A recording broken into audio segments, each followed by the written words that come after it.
Hello， 大家好，我是妮妮，欢迎来到今天视频。那今天的这支视频呢，就来跟大家聊一聊我非常喜欢的品牌三宅一生 Issey Miyake。那么如果你对三宅一生还不是很熟悉的话，我相信你一定是见过以下的两件单品的。一件呢是这个折纸的包包，另外一个呢是这种皱褶面料的衣服，包括我现在身上穿的这一种。那这两件单品呢都是来自于他们家的。那作为一个三宅一生狂热爱好者，我相信看我视频很长时间的朋友呢是不会对他们家陌生的，因为我断断续续真的买太多他们家的衣服了。现在呢累计下来已经有差不多9件单品了，就我跟汤圆共同拥有的，因为也有男装，所以今天就来跟大家聊一聊我非常喜欢的这一个品牌。那今天的这支视频呢，我会把它分为3个部分。第一个部分呢，来跟大家聊一聊谁是三宅一生，也就是 Issey Miyake， 因为我觉得他的整个生平和他的经历是影响到他后来的服装设计的。那第二个部分呢，就是我为什么会喜欢三宅一生，也就是他的理念是什么，和我觉得这个品牌的闪光点在哪里。那第3个部分呢，就是非常精华的部分了，毕竟是作为一个拥有他们品牌单品的人，所以就想以我拥有的这些单品来跟大家聊一聊，我觉得他们品牌的单品的优缺点在哪里，而且呢适合什么样的人群，这样来和大家分享。那我们就直接开今天视频吧。好，那首先先来跟大家聊一聊谁是三宅一生，因为我觉得看了三宅一生他整个人生经历也是非常有意思的。三宅一生呢，他是在1938年的时候出生于日本的广岛，小时候的梦想其实是当一名舞蹈演员，但是呢他小时候对于这种时尚的兴趣呢，其实是起源于他姐姐的一个时尚杂志的。我现在就觉得我以前看的时尚杂志根本就是白看了，人家小时候看，然后未来呢就变成了服装设计大师，而我呢，然后在1945年呢，也就是三宅一生7岁的时候，那个时候不是正好是美国用原子弹轰炸广岛嘛，三宅一生呢也就是当时的一个幸存者和经历者，他那个时候是在他们的学校的，所以离原子弹就当时的那个中心是有一定的距离，所以就只是受了伤。当时呢就是那个教室的玻璃就炸碎了，玻璃的碎片就直接飞到他的脑袋上，就好在就插的没有太深，所以说呢就只是受了一些轻伤。但很遗憾的就是三宅一生的妈妈在那次爆炸中受了重伤，然后后来呢因为就是医疗可能跟不上的问题，所以他妈妈呢就也因为那次爆炸案而去世了。所以也是因为这一次的经历，让三宅一生感受到了破坏和毁灭给他人带来的痛苦，所以他未来呢就更加倾向于去创造，然后去创造那种可以给人们带来快乐和幸福的东西。后来呢他就找到了服装设计，因为在日语里面 hifuku 既有服装的意思，也有幸福的意思。在1964年，也就是三宅一生26岁的时候呢，他就从东京的多摩美术大学以平面设计的专业毕业了。那在毕业之后呢，他就辗转到了巴黎，并且在巴黎时装工会学校学习服装设计，并且在此期间呢，他还在 Givenchy 也就是纪梵希的创始人 Hubert Givenchy 的工作室去工作，每天要画50到100张设计图稿，真的是太强了。我觉得在这里呢也铺垫了今后他在做服装设计的时候，他就不从这个画图开始，之后会跟大家讲到。那在巴黎的期间呢，三宅一生也找到了他做服装的一个初心和我觉得他建立品牌的一个根本。因为在他待在巴黎期间，也就是1968年的时候，就遇到了巴黎的5月风暴运动。那这次运动的原因呢，是法国经济增长缓慢，而引发了一系列的社会问题，比如说学生毕业了之后找不到工作，所以就有很多的学生，然后很多的老师都走上街头去游行，所以导致了一段时间法国的经济停滞。那在这场运动中呢，三宅一生就看到了普通人对更好生活的一个诉求和希望，他就发现了未来呢一定会是普通人的时代，其实也就是我们现在身处的时代，我们每个人都能够去穿得上好看的衣服，然后时装每个人都能去打扮，所以他就开始质疑自己在只为有钱人服务的高级定制的时装屋工作的一个合理性嘛，所以他就发现这并不是他自己所希望的，他所希望的是设计普通人能够在日常穿着的那种好打理好看的时装。那在1969年，三宅一生就离开了法国，到达了纽约。我现在觉得他当时离开法国的原因也可能是因为那个5月风暴的运动嘛，所以法国的经济就有一段时间的一个停滞，所以在那段时间呢，有很多的比较有名的人都离开了法国，然后到其他的国家去谋求新的一个发展。那三宅一生呢，也就是在那个时期到达了纽约，并且在纽约的哥伦比亚大学开始去上英文课，并且呢还在当时美国的极简教父 Jeffrey Bean 工作室里面去上班。虽然我现在去查这个 Jeffrey Bean 他的就品牌嘛，都是属于那种在亚马逊上售卖的品牌，就它已经不算是一个那种属于设计品牌啊，或者说大家耳熟能详的品牌了。但是我觉得这个 Jeffrey Bean 他其实对三宅一生的影响也是很大的。这也跟大家分享一句 Jeffrey Bean 非常出名的一句话，也就是当你越了解一件衣服，你就越知道什么不该留下。在1970年，也就是1年之后，三宅一生就回到了东京，在东京成立了他的三宅一生设计工作室。那也就是在这个时候，他遇到了三宅一生这个品牌的另外一位灵魂人物，也就是 Makiko Minagawa 揭穿魔鬼子。这个名字真的很牛，魔鬼子，感觉工作起来就非常的厉害。那魔鬼子呢，其实是三宅一生的一个面料设计师，也就是他们的面料总监。其实大家所熟知的，比如说像我现在身上穿的这一件衣服上面的这种皱褶的面料，和三宅一生品牌里面各种的基底面料，其实都是魔鬼子参与设计和研发的。我觉得其实这个魔鬼子和三宅一生当时的相遇还挺有意思的，因为三宅一生他不是又去巴黎，又在纽约留过学，然后回到日本嘛。然后那个时候呢，魔鬼子他是想要去伦敦留学，所以他就去询问三宅一生一些关于留学的问题，结果没有想到两个人聊着聊着一拍即合，他就进入了三宅一生去做他们的面料总监，他也就没有出国去留学了，并且呢，就这个面料总监一做就做到了现在，还做得这么的好。而且呢，魔鬼子他在三宅一生中扮演的角色也是相当重要的，在之后呢，我也会跟大家提到他为什么那么的重要。那接下来呢，就来跟大家聊一聊我为什么那么喜欢三宅一生这个品牌，和我觉得他们品牌的一个闪光点在哪个地方。那首先呢，就是三宅一生他对待面料的一个态度是和其他的品牌完全不同的。就根据他自己的话来说，他觉得面料就像是木头上面的一个纹理，人们是无法抗拒它的，就它是一个天然的东西。所以对于衣服来说呢，面料才是根本，才是做衣服一切的一个开始。而且呢，其实issey Miyake他们家的这些皱褶呢，都是属于有专利的，这也就是为什么大家在其他的品牌里面是看不到就同样的面料，然后同样的光泽，并且同样的皱褶的。而且呢，像三宅一生他们在开发这个面料的时候，有时候就是他找不到他想要的面料，他还会因为要去做一种感觉的面料去制作一个机器，就从机器开始，然后再一步一步的去实现出他们想要的这个面料的基底。所以如果说有其他的品牌要想要模仿它这个面料的话，首先是非常难的，就算你模仿出来了呢，也是犯法的。那另外一方面，我觉得三宅一生也是实现了他觉得面料是一切的开始的这一个点的，也就是他在设计衣服的时候，他其实不是遵循的像西方他们的那种服装设计的整个步骤的。就比如说大家比较熟知的像西方传统的这种服装设计嘛，它最开始呢都是先从画图，然后你会看到那种设计师的一个手稿，然后画出来之后呢，再由比如说面料师、打版师去实现设计师的一个想法，然后去把这件衣服的廓形做出来，并且这件衣服呢，它穿在我们人身上的时候，这个廓形也是基本上不会改变的，因为这就是设计师他当时所设想的样子嘛。但是呢，三宅一生他在设计衣服的时候，整体的思路就是完全不同的，他一切都从面料开始。那首先呢，就是选择一整块的布料，用这块布料呢包裹在模特的身上，因为它都是使用的真人模特，再去做设计。那这样呢，就是由人体去诠释一块布料的形状，强调的其实是服装与身体之间的关系。那我其实觉得三宅一生他的这个设计理念，其实就是回归到了我们最根本的我们东方的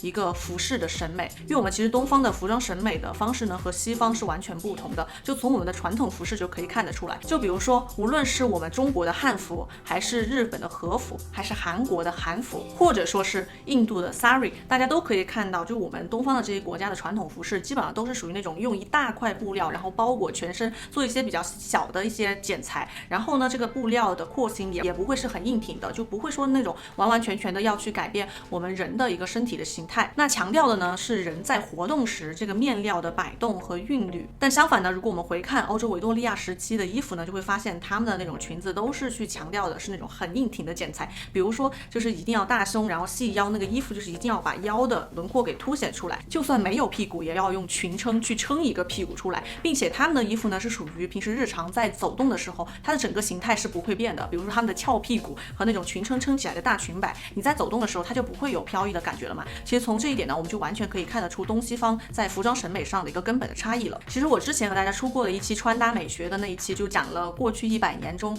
我们服饰审美的一个变化嘛，其实就讲到的是西方服饰审美的变化。我觉得这里主要就是来自于说是西方他们的经济强大有那么多年了，所以他们的整个审美呢，他们的整个文化也传递到了各国，然后就影响到了我们。所以现在我们在聊到现代时装或者说服装的发展的时候都是想到了这种西方审美的一个服饰发展。但是我其实自己是觉得像这种西方的审美的话，它不一定适合我们大部分的一个东方人的长相和风格。就比如说像我们东方的一个传统服饰的那种软材质，然后强调身体与衣服的这种关系呢，是更加适合我们本身的长相的。比如说我们东方人的五官呢，整体的过渡都会比较柔和一点，然后身材呢也不是说属于像西方人他们那种比较凹凸有致，然后整个线条曲线变化特别大的。其实我们是会更加的适合这种柔和线条的衣服。普遍来说因为我觉得在东方呢也有那种五官很立体，然后整个身材比较凹凸有致的人然后西方呢肯定也有那种五官相对而言过渡比较柔和的。这里完全就是要根据自己的一个情况来看。那三宅一生呢，我觉得它的整个理念也就是回归到了我们东方的一个服饰审美嘛，但是呢它也不是完全的就是它在服装设计上就是顺应了东方那种柔和的剪裁。我们也可以看到三宅一生呢是融合进了那种建筑感的设计了。那这种比较有棱有角的设计呢，其实也就是比较偏向于西方的一个传统服饰的感觉。所以我觉得像三宅一生呢，它就是把东方和西方的这种服饰审美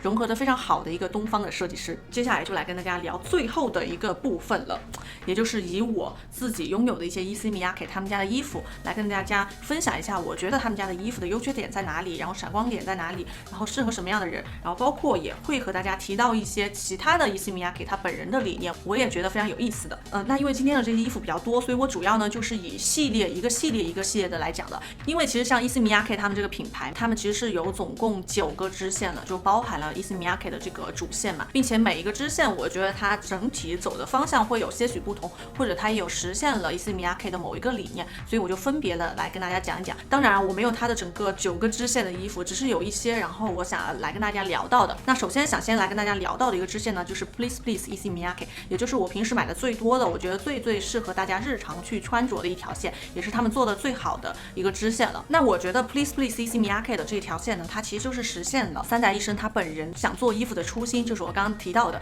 他想要给普通人做非常好打理、好穿着，然后并且日常而且还好携带的服装。那这条线呢，完完全全的实现了他的这个梦想。因为我说实话呀，这条线的衣服，我真的就是我手头上没有比它还要好打理、还要好穿的日常向衣服了。首先第一点呢，就是他们的这个衣服呢是不沾毛的。那我相信这一点是肯定能够打动家里面有养狗、有养猫的人的，因为我们家里面是又有一只狗又有一只猫嘛。然后以前的就是像那种家居服，就最让我痛苦的地方就是你经常衣服上都是毛，你可能那抱它们一下呀，摸它们一下，然后那个毛就飞到身上，然后就拍不下去了，我就需要用那个滚轮去滚。但是这个系列的衣服是不需要的，就比如说有毛飘上去了之后，你就这样拍一拍，毛就会掉下来了。除此之外呢，像这个系列的衣服它是不会皱的，就它上面已经有这个皱褶了，就你会觉得它们有皱褶了肯定不会皱啊，但也有时候比如说你这样来折的时候它也会有折痕嘛，但它们的这个面料就不会，就你怎么揉，就算你这样把它拧起来然后放进你的包包里啊，或者说行李箱里面，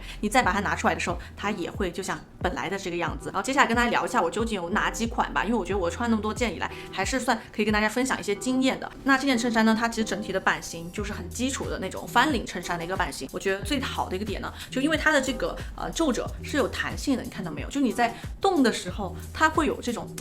bounce off， 不知道大家能不能 get 到，就是那种弹，然后弹的那种感觉，我觉得会有一个动态美。但是这一点我在跟汤圆聊到的时候说，他说他感觉不到这种皱褶的一个这种弹性的动态美，我觉得他感觉不到，他只是觉得那种飘逸是一个动态美所以我觉得这一点我觉得还挺好奇的，是有多少朋友能够 get 到这种，比如说一件衣服这样拉开的这种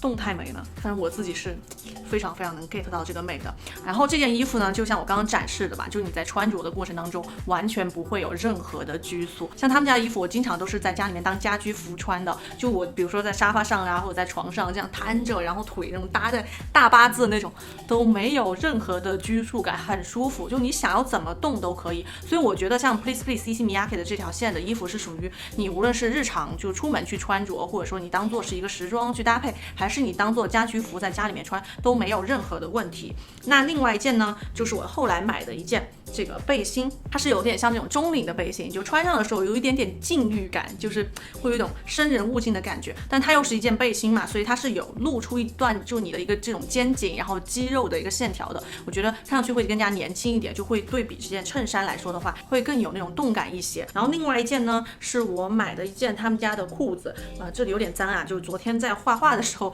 有那个颜料滴上去了，不过没有关系，就把它扔进那个洗衣机里面洗一下，然后就会干净。对，我是不是忘了提了，就他们那个好打理的部分是真的相当的好打理。就他们家的衣服我那么多件了嘛，就买了那么久了，我洗的时候都是直接扔进洗衣机洗，然后烘干机烘干的，但前提是你那个洗衣机的水温一定是要冷水洗，然后烘干的话就低温烘干就好了。烘干出来你看就穿那么多次了，一点变化都没有，是不是相当的好打理？其实我觉得相较Issey Miyake他们家的衣服，我觉得更加推荐的其实是他们家的裤子，因为他们家的裤子就针对这种面料嘛，就是这种超大弹性，然后给你无拘无束的感觉的，是不是就是大家平时在穿那种裤子的时候会觉得不舒服的？就比如说有点卡裆呀，然后或者说有点闷汗，像这个裤子都完全没有这种问题。像我现在是我有一条，然后汤圆有一条，然后我拥有的这条呢是属于这种直筒的，它的那条是有点9分，然后稍微收腿的，我觉得那种收腿的感觉就男生穿起来也挺好看的。然后我还有另外一件也是这种黑色的，是我买的第一件 Please Please Issey Miyake 的这种上衣，是一件这种圆领的黑色上衣，它其实跟我刚刚的那件背心非常非常的像。那这里大家会发现嘛，就我买他们家的衣服买的都是属于这种深色的，基本上都是黑色呀，然后最浅的颜色都是这种深灰色。为什么呢？其实我有去过他们店里面去试过那种亮色系，其实 Issey Miyake 他们家的亮色也做的非常的漂亮，但我发现我试到的所有亮色系的衣服吧，就它颜色稍浅一点，穿在身上的时候，因为它的这个衣服是那种有点薄薄的，就它就是那种聚酯纤维的薄薄的感觉嘛，所以它会有一点点透，但它一旦有一点透了之后，它的这个光泽度就会下降，它的这个光泽我觉得是它的一个高级感，然后质感的体现，然后它就会下降了之后，那件衣服整体的质感也没有那么好，然后透一点点肉出来的话，整体吧我觉得出不来那个衣服的效果，所以我就没有买过他们这个系列的一个亮色系。但接下来我想跟大家推荐的是另外一个系列，就是他们家的 On 系列 On Please 系列皱褶系列的男装线，但其实女生也可以穿，男生也可以穿的。反正后来汤圆也买了好几件，我觉得就是男生在穿 On Please 的时候，真的就是相当的暖男，就是会有那种很温柔的，然后很知性的一个感觉出来。那比如说呢，其实我最近就买了一件他们这个男装线的裤子。其实这个裤子呢，最早是汤圆买的，因为我没有想到我会去买男装线的裤子嘛。然后他买回来之后发现就码子有点小，那我就说我来试试看呗。结果一试，哇，上身效果好好。就我之前就是没有买他们的浅色裤子的原因，就是刚刚讲的有点透嘛，然后没质感。而且裤子透的话，真的就实在是太不行了，所以我就没有买过。然后结果这一件呢，就完全符合我的要求因为这个 On Please 跟 Please Please 的区别呢，主要就在于它的整个面料，你会看到它的这个面料呢，就是会更厚一点，然后它整体出来的效果呢，我会觉得更加有那种哑光的感觉，就没有那么你看有那种光泽度嘛，它会更哑光一点，然后穿上去的时候会更有那种针织衫然后线衣的感觉。这也就是为什么我觉得男生在穿这个 On Please 的时候有那种暖男的感觉，而且是那种很有教养的暖男，就是太喜欢了。所以我之后如果要想要去买那种亮色系的 Issey Miyake 他们家的单品的话，我应该会从这个 On Please 入手。然后另外我们其实还有一个这个 On Please 的衣服，是我们上周的时候才去他们的店里买的，是汤圆买的一件。就穿上的时候呢，这件外套它是属于那种廓形比较大的，穿上去整个人的身体看上去特别的壮。反正我跟汤圆我们2个人都属于还挺适合那种衣服这边就上半身让你的这个体积感重一点的衣服的，这样呢就是可以显得就平衡一下我们的这个头肩比。然后我最近呢就入手了他们另外一个比较年轻化的系列，名字呢是叫 Me Issey Miyake。然后当时在店里面试到这一件的时候，我就好喜欢，因为它的整个皱褶会稍微有一些不一样，但材料的这种薄厚呢是跟这个 Please Please 差不多的，所以也穿起来很轻薄，然后很凉爽的那种。就比如说这一件它上面的皱褶呢，就有点像是一团纸，然后你把它捏碎了所形成的那种皱褶。然后这个皱褶的名字呢其实是叫 Crush， 就是你把那个东西给捏碎的那种感觉。而且这件衬衫我很喜欢的地方是在于它的整个领口，就它领口这边皱皱巴巴的，然后有点立领的感觉，会有点那种中式，就有一点点中式的那种民国时期的服装会出来一点点那种效果，所以我当时还挺喜欢的。但是呢，其实像它这个蜜系列的话，它的尺码就是只有一个尺码的，就不像其他的系列是要分尺码的。不过好就是好在他们家的衣服，你看弹性都特别大，就属于一个尺码已经可以涵盖很多种不同的身形了。那接下来想跟大家分享的是我最近买的，我真的很激动，然后很喜欢的一件，就是这一件，我马上跟大家拿出来了，你们可以想象一下这件衣服穿在身上的感觉是什么样的。那大家可以弹幕发一下，就是猜一猜这件衣服它究竟是一件什么款式的衣服。我先拿出来给大家看看啊，就这样的，像这样，快点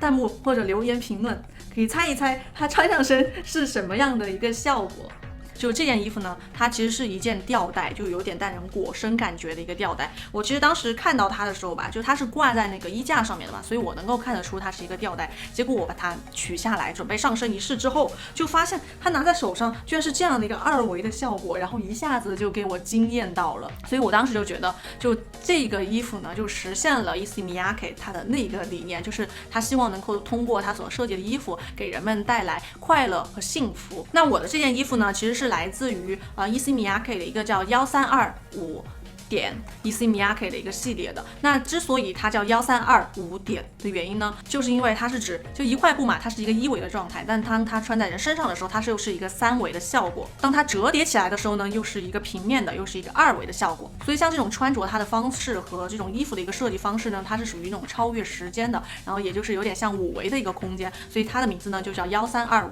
那其实像这种设计方式呢，是在 Issey Miyake 他们的品牌里面随处可见的。就比如说像我刚刚跟大家提到的，像这些衣服啊，然后平铺在一个地方的时候，你都是觉得它就是2维的，像一个纸片的。或者说像他们家的那个包包，就那个折叠的包包嘛，就可以也是可以折成一个那种平面的纸片感的一个包的。那我觉得像这种折纸感也是 Issey Miyake 他们家除了皱褶以外的另外一个亮点。只是说像这种折纸感，它很难通过平时的网络去传播。比如说像这件上衣，当我穿在身上的时候，你们就不会知道说它的剪裁是这个样子的嘛。所以我觉得这也是 Issey Miyake 他们家一直有点欠缺传播的原因。就它很多很有趣的点是属于比较隐藏的，需要你自己真实的就看到这件单品拿在手上，你自己去玩它的时候你才能知道的，但你不能够通过图片去传递出来。所以这里呢也是想跟大家分享另外一个吧，就我觉得像 Issey Miyake 他们家这种通过面料去表达人与服装之间的关系，然后去表达就是人在动态时候的美，就它创造了一个动态的美丽的世界。这也是我其实为什么那么喜欢 Issey Miyake 的一个原因吧。就我觉得它非常契合我当下的一个需求，就是我觉得衣服就是要拿来穿的，首先就是一定要舒适，然后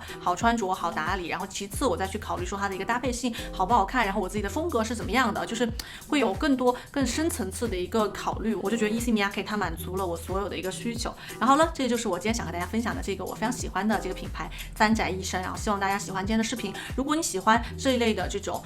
品牌介绍类呀，和大家聊一聊品牌故事的这种视频的话，也请大家就多多发发弹幕，然后多留言，一键3连告诉我，然后帮助我的视频能够被更多的人看到。然后谢谢大家一直以来的喜欢。那如果你有任何想要看的视频主题，或者说任何的问题，都可以在下方留言告诉我。那我们下视频再见，拜拜。